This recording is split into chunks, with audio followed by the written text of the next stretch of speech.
Hello. So this is question 40, and this one sort of has a twist. A lot of people are going to actually get this wrong, may get it wrong because of the reasoning behind it. So let's look at this question. 40 grams of KCl and KClO3 mixture were heated to produce a residue weighing 29 grams. So this means that, okay, we know from question number 39 that KClO3 decomposes to give KCl and 302. So this is balanced. Now this is KClO3 plus KCl. This was heated. They heated this one. So that means there's some KCl there originally, and then the KClO3 would get converted to KCl, so more KCl for us, right? And then after it's heated, all the residue weighed 29 grams. So what is the percentage of KCl in the mixture? If you should do this heating, at least the KCl will stay as KCl because KCl itself does not decompose, but then the KClO3 will decompose to give you KCl, and 3O2, the oxygen will go up into the atmosphere, so you have only KCl formed at the end of the reaction. So here's what a lot of people will do. They'll say, since all the stuff that is remaining, HCl has gone off, right? The O2 rather has gone off into the sky. So if everything left as a residue is all KCl, they will then say that the percentage of KCl is going to be the 29 left, since it's all KCl, divided by the initial 40 that was KCl and KClO3, and then they'll times this by 100%, and then they'll get 72.5%, which is interesting, but interestingly wrong. So it is not correct because the 29 that's here as grams is KCl. Quite alright. It's like the KCl that was there initially, and then the KCl that came from KClO3. We understand. When they ask you to find the percentage of KCl in the mixture, this is the mixture. Let me take you to this place so you see what I'm talking about. This here is the mixture, KClO3 and KCl. What is the percentage of KCl in this mixture? Now, the calculation that we've done here has shown how this one has been converted into some KCl. Then you now added that KCl with this one as 29, and then did 29 over 40. So you get what we're talking about now. Is percentage of KCl in this mixture of KClO3 and KCl. So you're not supposed to take out the KCl from the KClO3, no. What if the question was a mixture of sodium metal and KClO3, and then the whole thing happened, and then you have 29 grams of a residue. Of course, the residue should be the initial KCl, initial Na that's here, and then the KCl that will come from KClO3. That will be a residue. We're assuming that the sodium is not going to decompose here. Hopefully it doesn't. So I mean, that's what it will be like. And then when they ask you to calculate the percentage of sodium in the mixture, it's going to be the amount of sodium that you have divided by the amount of 40, which is the starting point. Okay, so let's do this the correct way. You can't bring out the KCl out of the KClO3. You can't separate it out. If they ask you to get the percentage of sodium now, you would know that you would only use this one, right? Good. So that's the same way you should only use that KCl that's standing there, and don't bring out KCl from KClO3. Do you understand what we're saying? So that's what this getting 72.5 would have done. You should have done the wrong thing. So the first thing you have to do here is to get the difference in mass, right? 29 grams is that's your residue. 40 is what you started with. So 40 minus 29 will give you 11 grams. And this should be the mass of oxygen, because you had 40, which is a mixture of this and this. And now you have 29, which you're sure that is only KCl, right?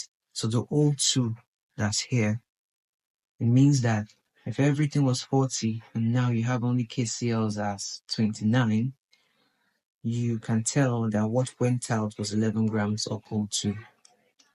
Okay, so that would mean that the moles of O2 that left will be mass divided by molar mass, and that gives you 0.34375. That's the mole of O2. Now we can see that 2KClO3, of course, all the O2 that is formed came from KClO3. So if this amount of O2 was formed, 0.34375, it just means that the amount of KClO3 that actually formed it was 0.34375 multiplied by 2 divided by 3. So that means that the amount of KClO3 that was present in the mixture is 0.22916 moles, which you can convert to mass by multiplying by the molar mass. Alright, so just do this quickly. The molar mass of KClO3, just KClO3, not with the 2 in front there, no, just KClO3. The molar mass of that is 122.5 grams per mole. So if you are to multiply that, the mass of KClO3 will become moles times molar mass, and that will give you 0.22916 times 122.5, and that gives you the mass as 28.0721 grams of KClO3. That means that that's what you started with. If this question was calculated percentage of KClO3 in the mixture, just take this mass here, that's the mass of KClO3 in the mixture, divided by the total mass of the mixture, 40 grams, and then convert it like times 100%. Correct. The question said calculate the percentage of KCl in the mixture. This is the mass of KCl2. We need to know the mass of KCl in the mixture. Okay, then divide that by 40, and then you multiply by 100. So do you see that this is the proper way to do it? So if this is the mass of KCl3 in the mixture, what's the mass of KCl in the mixture of this and this? So it's 40 minus 28. So mass of KCl is going to be 40 minus 28.0721, and that gives you about 11.92 here grams. So that's the mass of KCl. Okay, so to finish this up, this is the first time we're going to a new page. So the percentage of KCl in the mixture is going to be the mass of KCl divided by the mass of KCl plus the mass of KClO3. This is a different compound from the KCl. It's different. KClO3 is a different compound. KCl is a different compound. You can't come and steal the KCl from here and then you say everything is 29. The 29 that you're getting must be KCl and KClO3, not all KCl. Okay? So that's why that 72.5 will be wrong. And then if you follow this process, the mass of KCl as we've gotten on this page is 11.92 divided by the mass of KCl plus the mass of this, which is the 40. And then you multiply it by 100%. You will get 29.8%, which you can call 30% without any troubles. So the percentage of KCl is 30% and not 72. We see 72.5 is like a It's a really large number, right? It's a very large number. And yeah, it's like a bad assumption if you're going to do that. So please, let's do things correctly here. And 30 is our answer. So I hope this explanation made sense, and I hope we're not going to fall for this trick, because it's like a trick question.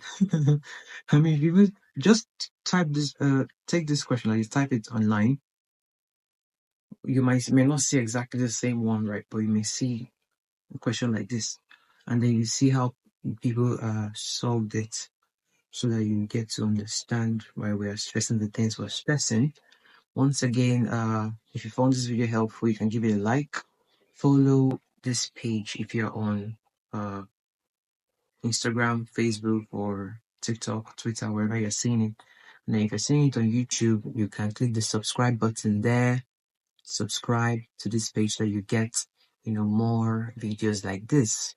We're clarifying things here as regards to stoichiometry, because stoichiometry is like a very important part of chemistry that you must meet one way or the other. So that's it pretty much. Our next video, question 41, is going to be on, let me see, 41 be on? Yeah, it's going to be on sulfuric acid and Avogadro's number related question. So I'll see you there, and you'll get this, you get to see 41 if you have followed this page or subscribed, because the algorithm will bring it to you, right? So that's it pretty much. I'll see you soon. Take care, and bye-bye.